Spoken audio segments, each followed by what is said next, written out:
mummified, and those bones are sent to the Smithsonian, they're never heard from again. And there's denials. A good example of that, it was a famous Kincaid expedition to the Grand Canyon, where they found the Egyptian citadel. Even the Phoenix Gazette carried that story. So, Tim, the cover-up has always been to keep this biblically relevant topic,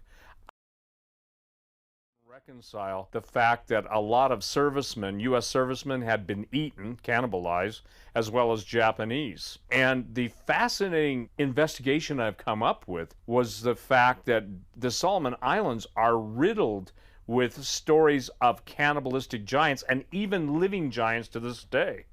I was contacted by a man named Marius who was literally going to meet me in California with, let's just say this, irrefutable evidence. But he said to me on the phone, he said, Steve, I'm being followed, and I'm not sure I'll even make it there alive. What has to be asked, the question that needs to be asked and has to be asked, is that why do people who have the evidence, why are they intimidated?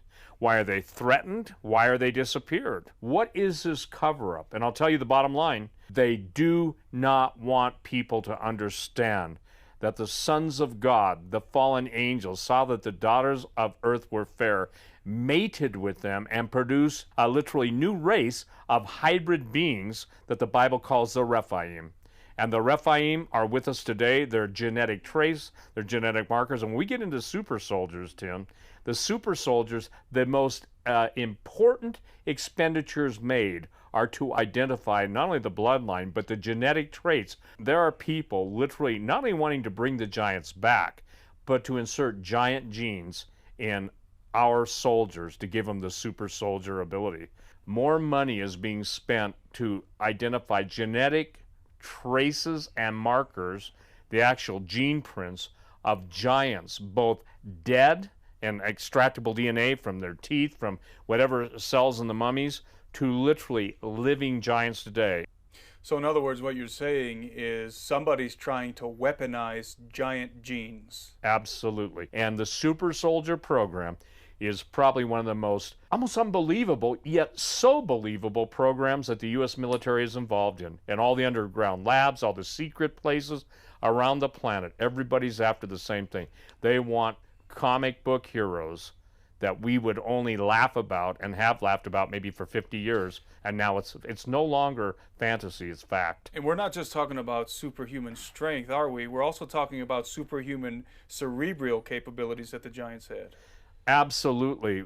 Speaking of cerebral capabilities, the giants, even when they're in a stasis state, that means in suspended animation, whether it's Dr. Ernest Muldashev in Russia, in the mountains of Tibet, whether it's a whole underground base in which some of these entities, these living giants, are present, they have so much cerebral energy that they actually have what's called the red line, and you can't go past that. Or literally, they claim, according to special operations, 4-star generals, that literally it causes a person to almost come apart at the seams. It not only drives people mad, but it literally just causes them to go to pieces. You understand that's the ultimate weapon. You know, Michael Crichton with Jurassic Park brought us dinosaurs, and now we're hearing about woolly mammoths being cloned, and we're hearing all these news stories that Neanderthal is no longer a member of our family tree, which I've said for 30 years. But the point being is that it's all about weapons. And as a general said to me in special operations, doesn't matter if it's ancient technology, doesn't matter if it's ancient genetics, those of us are either fighting to keep it out of the hands of the wrong people, or the wrong people are fighting us to kill us to get it into their hands. There's a war going on, and it's no longer just dusty old bones in a museum stuck away. So Steve, according to Genesis 6, fallen angels had sexual relations with human women, creating these hybrid half-angel, half-human giants. In a weaponized, military weaponized sense, what other capabilities might these super soldiers have if they have the genes of giants? Well, beyond the obvious of strength, beyond the obvious of almost supervision, super hearing. One of the most remarkable things from my four-star general friend was basically said they hunt by DNA. Every person's DNA has a specific harmonic that they could identify a specific target's DNA and assign a Fido, the 19-foot giant, to go after. And it was interesting because when you think about it, even going back to Jack the Giant Killer and Jack Be Nimble, Jack Be Quick, as I've been researching all these, remember the statement? Fee, fi, fo, fum, I smell the blood of an Englishman. You go to the Bible, and whose blood cried out? Righteous Abel blood cried out to the living God after Cain slew him. So the harmonics of blood is fascinating. That's why the cry of the innocent blood is such a big deal in God's eyes, and it truly is, because the blood has a signal, a frequency, and there have been studies to prove that. So they want the giants to be able to basically target specific DNA characteristics. Not to mention the bottom line, and you know how much I love to say that, these entities want every last human being destroyed, and in its place a hybrid. They're going to try and prove that God's a liar. Jesus himself said if the days weren't shortened, there'd be no flesh left alive, yet for the elect's sake, those days will be shortened. You've turned down opportunities to work with some of the major networks on documentaries concerning giants. Why have you decided not to work with them? And furthermore, why have you decided to start your own production company, Gen 6 Productions? Tim, it's just simply this. I believe the big lie that's going to be hoisted upon the world is that the aliens created mankind, which I categorically reject. It's funny, the people that will accept the fact that the Anunnaki, star creatures, came to this planet will avoid fallen angels like a plague. I wanted the correct, in my opinion, after 40 years of research, I wanted the correct historic and biblical presentation of the giants. And quite candidly, when I talk to some of them, if I start talking about fallen angels having sex with earth women, they snicker. Well, that snicker tells me they've already made up their mind. And I said, I will only appear on camera if I can have final edit of what I say. Guess what? Nobody wanted to do that. That tells me there's agenda. So I believe this is a time that you and I are going to basically go out and say to the world, okay, here's what those guys are saying, but here's not only what the Bible says, and here's how accurate the Bible is with the history that follows. Gen 6 Productions is totally different than everything else that's on the TV, everything else that's on the documentary. Everybody's looking in a rear-view mirror at history, just trying to find the bones and find the original documents of all of the different finds, and I've spent 20 years doing that already. But we're taking people, Tim, simply where no one else has ever gone before. They're starting from the premise that all the giants are gone. We're starting from the premise that there are modern-day giants now who aren't suffering from acromegaly or some pituitary disorder, but they're literally going to fulfill the biblical statement of Matthew 24, where Jesus said, just as in the days of Noah, so would it be in the days of the coming of the Son of Man. Most people do not understand the evil. Most people can't even embrace the fact that this isn't about old bones. This is about a contemporary threat beyond any science fiction twisting of the facts. And that's why we're going to, I believe the best antidote, that's why we're going to do this thing, Gen 6 Productions. We're going to present information.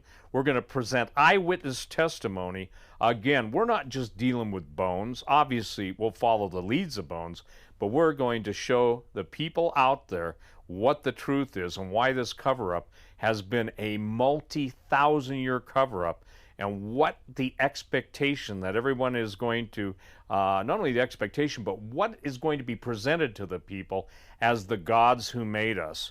And I got to share this. When I did write the book True Legends, Genesis 6 Giants, Aliens and Fallen Angels, Angel Wars, everything I have written is to this point where Jesus said, if the days weren't shortened for the elect's sake, there'd be no flesh left alive. And the genetic tampering, the genetic destruction, the designs of the Luciferian globalists to destroy every human being on the planet, to insert their new creation, we'll call him the Uberman, Nietzsche's statement, the Superman.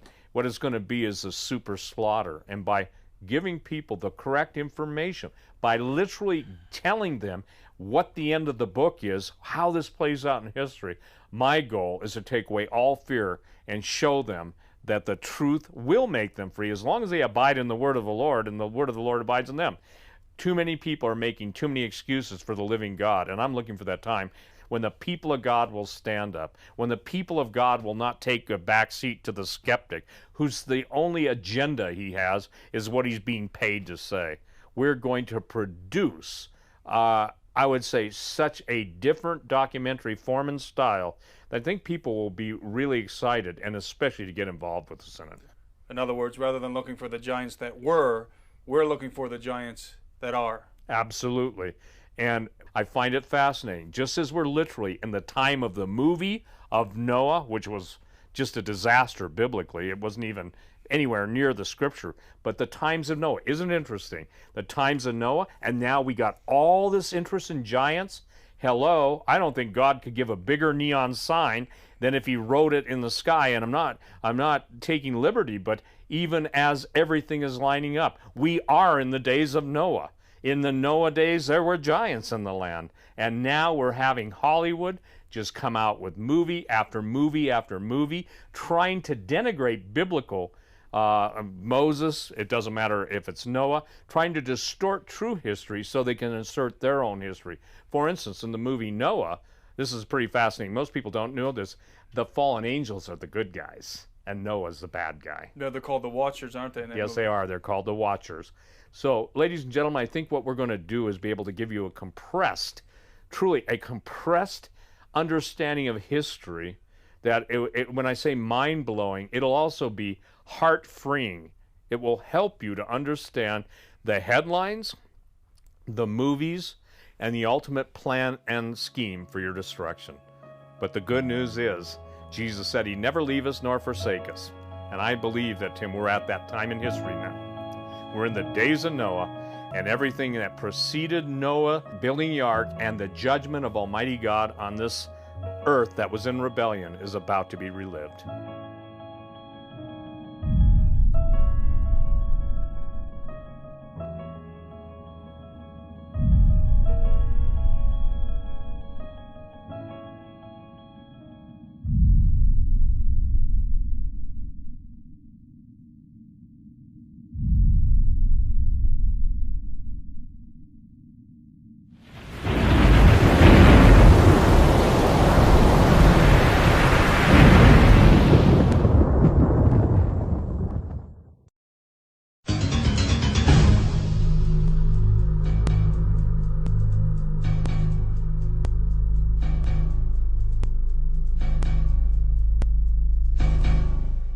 There's so many different ways this conversation can go. I have no idea where it will end. I just know how I'll get started with a simple hello for Stephen Quayle, and thanks for giving us some time tonight. Well, hello, Ian. Nice to be with you, and good morning, everyone. Yeah, and you have so many fans out there. Let me start by making the same assertion I end up making week after week on Coast to Coast. I am the dumbest guy I know, so let me just say thank you right away for putting lots of photos in your book, because that helps me understand things a little better. I find myself, as a skeptic, I am more easily persuaded when I can see photos of things, and there are lots of really good illustrations about what you're talking about. And I think your points are so heady that had you not put those in there, I don't think I would have been able to follow you. But I am so into what you have written because I think you make a cohesive argument, and I'm dying to explore it. Well, thank you, Ian. You know, the subject of giants is kind of in the same category as dinosaurs from the standpoint everybody is familiar with them, from the children's stories of the ogres, Jack and the Beanstalk, Jack the Giant Killer. All of the mythologies of the world all go back to the time of giants. The incredibly oversized or non-human-sized monuments and sacred sites around the world. And fascinatingly enough, as I've tracked all the different statements from oral history, oral tradition, written records, stelae, hieroglyphics, you name it, the subject of giants can't be escaped or can't be gotten away from, especially especially when, one picture is worth 1,000 words. Now, for the first time ever, the picture that we put up on our website to kind of hallmark your show tonight, the picture of the tomb of the giant. By the way, that's not me. I'm 54, so that picture was taken after World War II in Egypt. Okay, I'm glad you told me that. Yeah, and my webmaster didn't put the right heading on it, so you guys took it off my picture. But that's one of the Coast to Coast listeners whose father was actually in Egypt.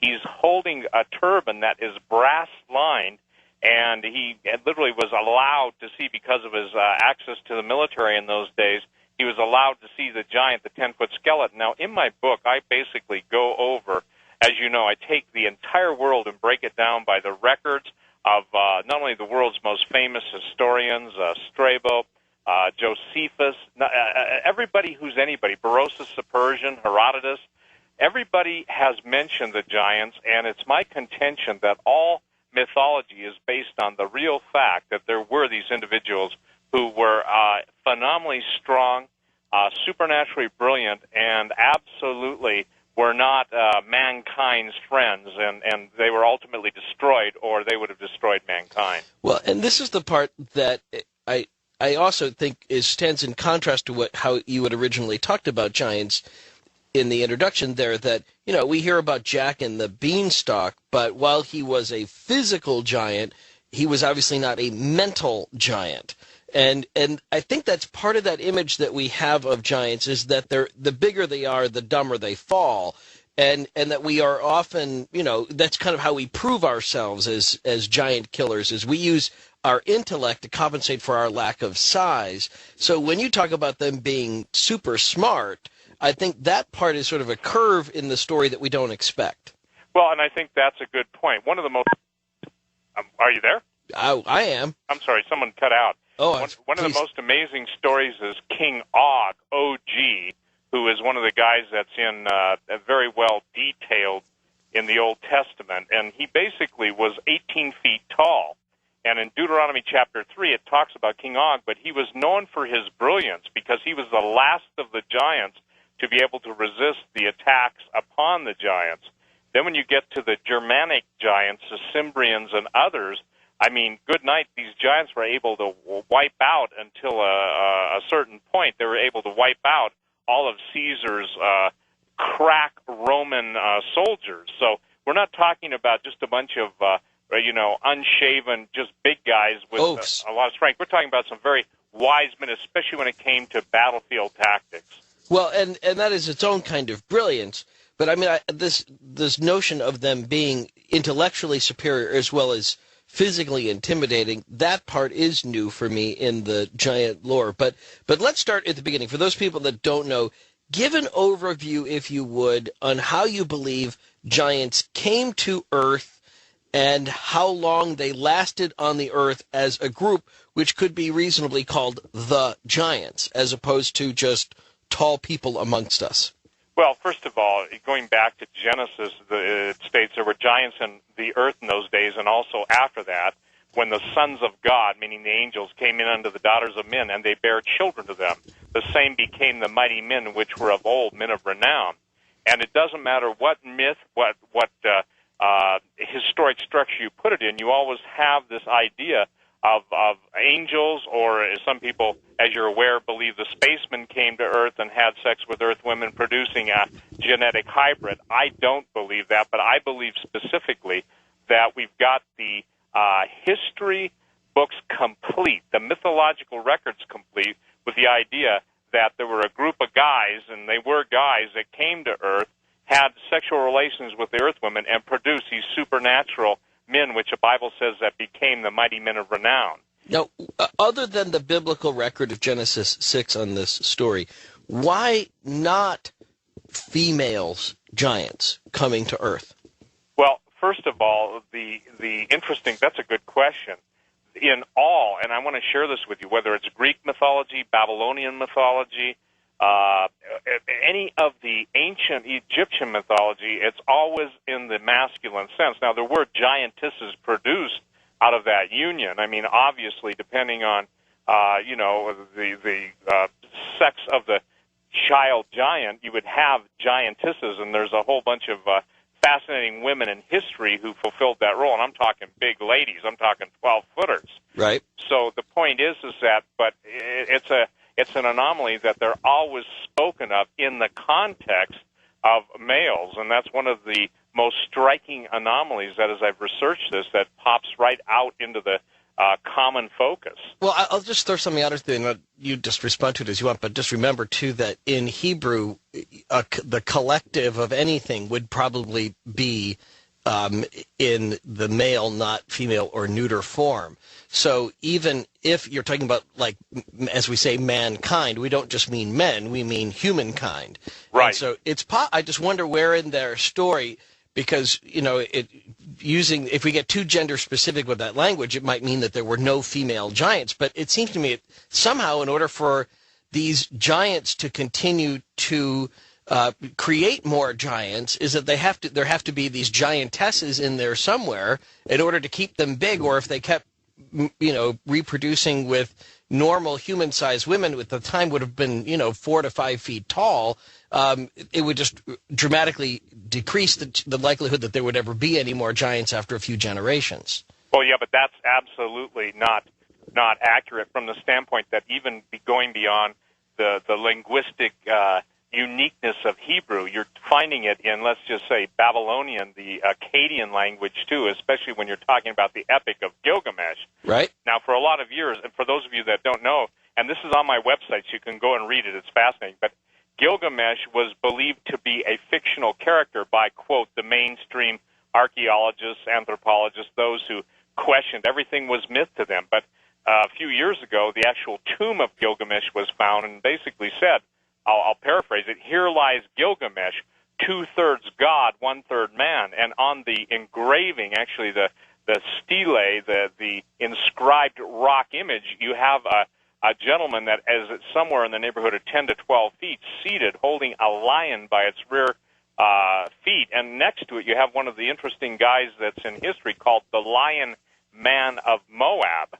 And so you've got a contemporary archaeological find bearing witness and solidifying and validating the fact that what mainstream archaeologists said was only fiction, and Epic of Gilgamesh is 4,500 years old, is very, very now prominent.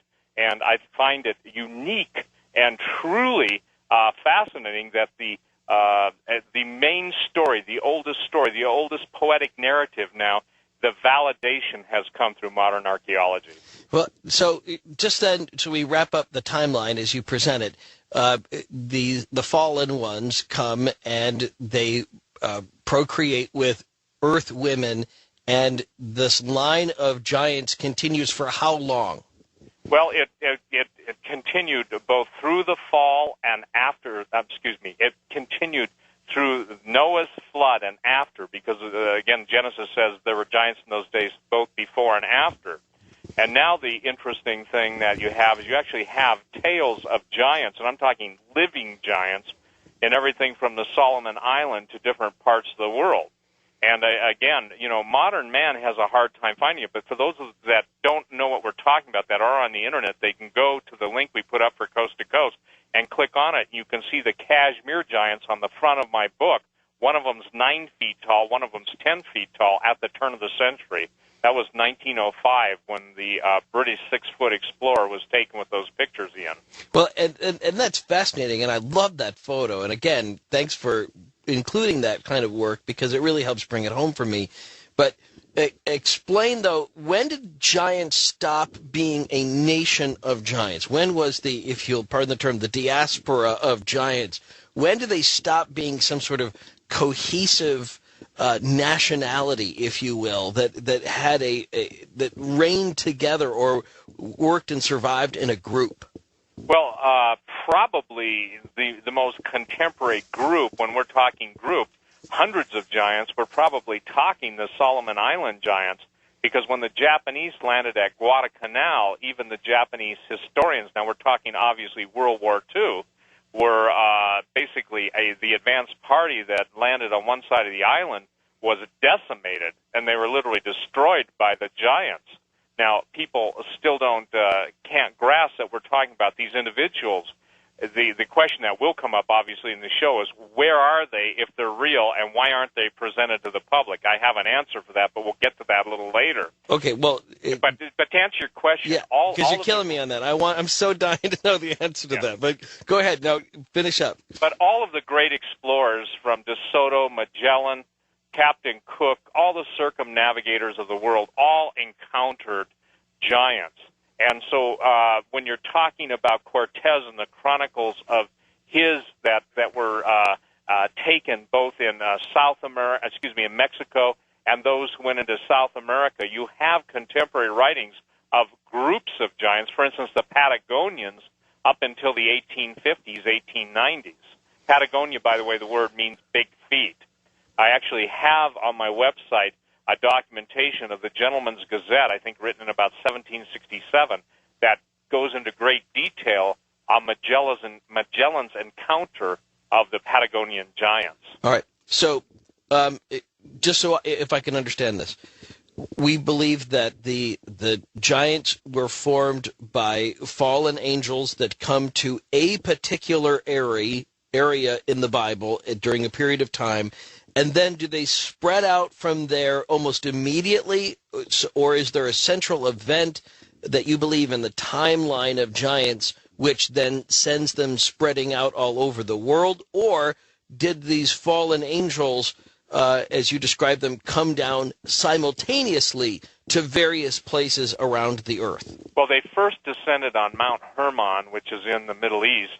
But then there was a diaspora, or a dispersion of them, because, again, when they encountered the Israelites, God gave the command to Joshua and Caleb to go into the Promised Land, and that's when the famous statement, when Joshua and Caleb go into the Promised Land to spy it out, they said, "We were as grasshoppers in their sight, and so we were in ours."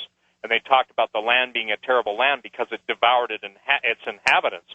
One of the unusual things about the giants, that no matter where you encounter them worldwide, they're always cannibalistic. And it's fascinating because, again, it doesn't matter if it's Caesar dealing with the German giants, or Caesar dealing with the Gaelic giants, or the British giants. The issue is they're always dealing with some pretty nasty characters. And by the way, this was the basis of Hitler's wanting to build the Aryan race, rebuild it, was based on the Teutonic giants, right. The Cimbrians. And what most people don't understand, these guys were 12 to 14 feet tall, as recorded by the different Caesars that had to fight them. And, I mean, we're talking about some amazing battles. For instance, one of the words that enters into common usage that most people don't realize comes from the giants. It's cutting someone down to size.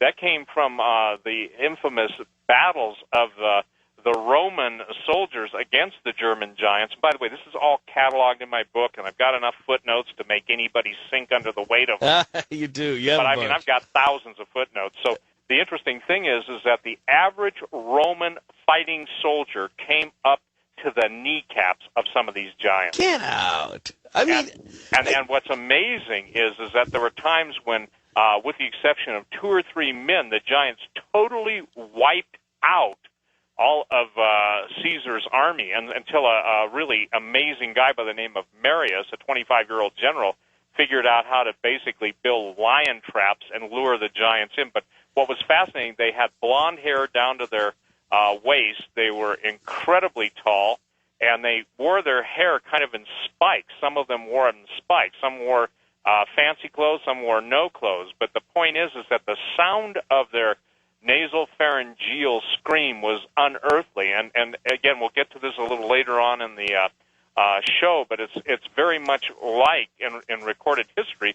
It's like what contemporary people around the world have encountered when they've encountered the Yeti, the abominable snowman, the Yowie. You know, they're known by different names all around the world.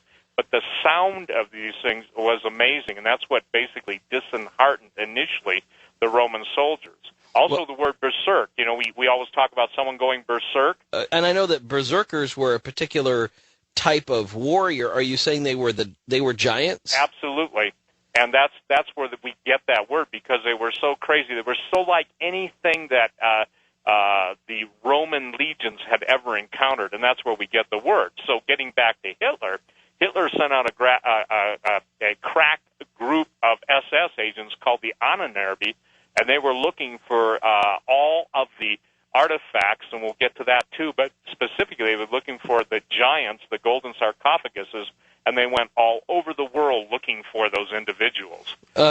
Well, putting aside Hitler for the moment, I do want to ask about what genetic DNA coding